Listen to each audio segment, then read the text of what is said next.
एक बड़ी पुरानी कहावत है, अजगर करे न चाकरी, पंछी करे न काम, दास मलूका कह गए सबके दाता राम। पाकिस्तान की ऐसे ही चली थी और कुछ दिनों तक तो ऐसे ही चलेगी। एक सर्वे रिपोर्ट आया है और इस सर्वे रिपोर्ट को सुनकर आपको यही साफ साफ दिखेगा, भारत के खिलाफ एक हाई लेवल पर बहुत बड़ी साजिश रची जा रही है। खैर, जहां सर्वे की रिपोर्ट पर खुद दुनिया के देश उंगली उठाने लगे हैं, तो वहीं दूसरी तरफ अब पेंटागन भारत की शरण में क्यों आया है, जानेंगे क्या है मामला। आइए जानते हैं इन खबरों को विस्तार से। विश्व के सबसे सुरक्षित देशों को लेकर एक सर्वे जारी किया गया है। वैसे आपको बता दें, हाल ही में वो भूखमरी वाला इंडेक्स वाला भी आया था सर्वे, जिस सर्वे में भारत को बता दिया गया था कि भारत बहुत निचले स्तर पर है। हालांकि भारत ने इस रिपोर्ट पर सवाल भी खड़े कर दिए थे और भारत ने ही नहीं, दुनिया के कई देशों ने उस रिपोर्ट पर भी सवाल खड़े कर दिए थे। झूठ कम से कम इतना बोलो जो पच जाए। अब ऐसा ही एक नया झूठ सामने आ गया है। ये जो विश्व के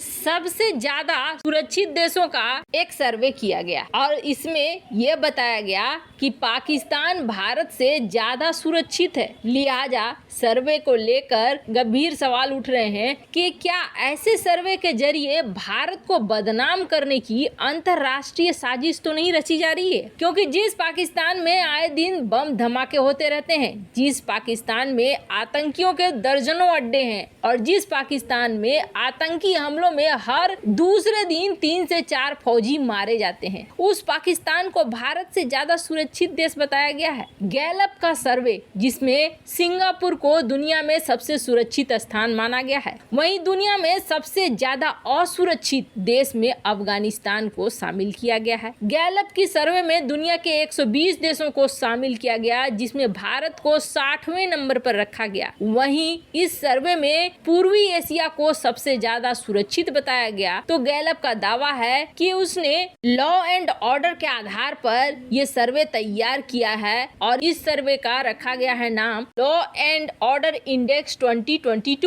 और इस गैलप ने पाकिस्तान को भारत से ज्यादा सुरक्षित करार कर दिया है। अब जरा सोचिए कि यूके को भारत के नीचे रख दिया है, बांग्लादेश को भी भारत के नीचे रैंक दिया गया है, लेकिन पाकिस्तान को 48वें नंबर पर रखा गया है। गैलप ने अपने सर्वे में भारत को पहले 80 नंबर दिया था, जबकि पाकिस्तान को 82 नंबर दिया था। श्रीलंका को भारत के बराबर ही नंबर दिया गया था। कुल मिलाकर ये कहें कि अब ये सर्वे बन गए हैं एक तरीके से हथगंडा। कुछ समय बाद इन सर्वे का कोई भरोसा नहीं रह जाएगा। लोग कहने लगेंगे कि ये सब एक पॉलिटिकल टूल बन गए हैं, एक राजनीतिक टूल बन गए हैं, किसी को बदनाम करने का, किसी को सम्मान देने का। यानी जहाँ पैसे लग रहे हैं उसी पैसे के आधार पर काम बनता हुआ दिख रहा है। पाकिस्तान के ऊपर मेहरबानी किसी न किसी की जरूर है, जिसकी वजह से पाकिस्तान को आजकल बढ़ा चढ़ाकर दिखाने की कोशिश की जाती है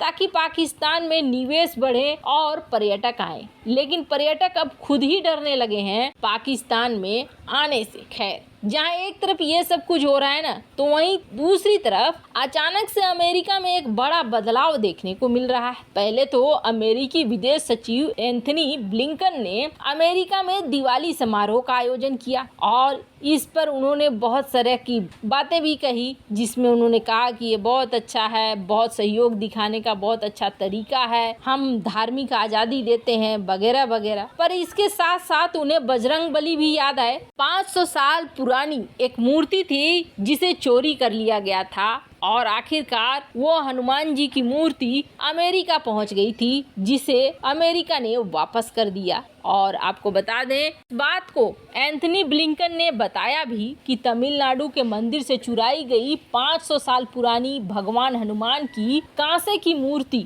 यूएस होमलैंड सिक्योरिटी द्वारा सौंप दिया गया है। कि साथ ही साथ अमेरिकी विदेश मंत्री ने ये भी कहा कि हम इस तरीके से करके एक दूसरे की जो संस्कृति है उसको बचाने का काम कर रहे रहे हैं, वगैरह वगैरह। कुल मिलाकर ये कहें कि भारत की खूब तारीफ हुई। अभी कुछ ही दिनों पहले अमेरिका ने यू टर्न लेते हुए पाकिस्तान को बहुत ज्यादा मदद पहुंचाई। ऐसे में भारत के प्रति अचानक से अमेरिका क्यों बदला? क्योंकि हाल ही में ये भी ऐलान किया गया कि भारत और अमेरिका करीब 700 सैनिकों को उतारेंगे चीनी बॉर्डर के पास। उसके बाद ये भी ऐलान किया गया कि क्वाड के देश दक्षिण चीन सागर में करेंगे युद्धाभ्यास। क्या रणनीति बदल गई है अमेरिका की? तो आपको बता दें, अमेरिका को भारत की मदद चाहिए, क्योंकि अमेरिका जानता है, मान लो कि ताइवान से युद्ध शुरू हो जाती है, तो अगर ताइवान से युद्ध शुरू होता है तो अगर 2 फ्रंट की लड़ाई लड़नी है तो अमेरिका को मदद चाहिए होगी भारत की। और दूसरी बड़ी बात यह है कि चीन को अगर तबाह करना है तो जिस तरीके से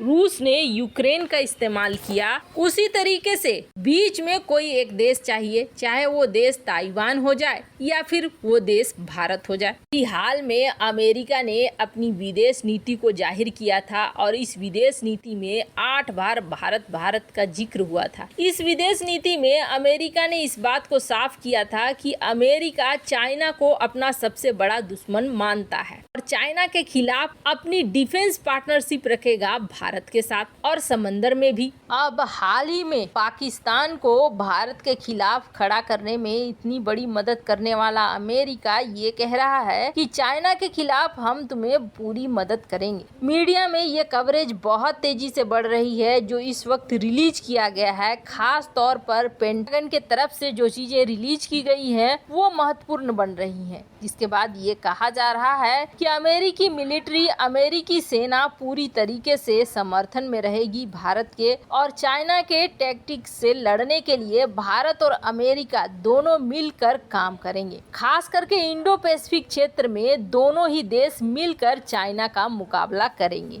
वैसे साफ तौर पर अमेरिकी विशेषज्ञ ये मानते हैं कि जिनपिंग ने तीसरा कार्यकाल ले लिया है और इस तीसरे कार्यकाल के बाद जिनपिंग और भी ज्यादा आक्रामक होंगे। अगर चाइना को काउंटर करना है तो चाइना को काउंटर करने के लिए चाइना के दुश्मनों को एक होना होगा, जिसमें हिंद महासागर क्षेत्र में अगर कोई मदद कर सकता है तो वो मदद भारत ही कर सकता है और कोई नहीं कर सकता है। यही वजह है कि अब पेंटागन ने एक बार फिर से भारत की तरफ हाथ बढ़ाना शुरू कर दिया है, जिसमें ये कहा गया है कि वो भारत की मदद करेगा, भारत के साथ मिलकर इस क्षेत्र में काम करेगा। लेकिन सवाल ये उठता है कि क्या अमेरिका पे भरोसा किया जा सकता है? अमेरिका जिस तरीके से यूक्रेन को आगे करके रसिया से अपना बदला लेना चाहता हो, क्या उसी तरीके से भारत के साथ भी करेगा या फिर भारत पर चीन आज नहीं तो कल हमला करेगा ही करेगा? उसने कभी नरम रवैया नहीं दिखाया है। तो क्या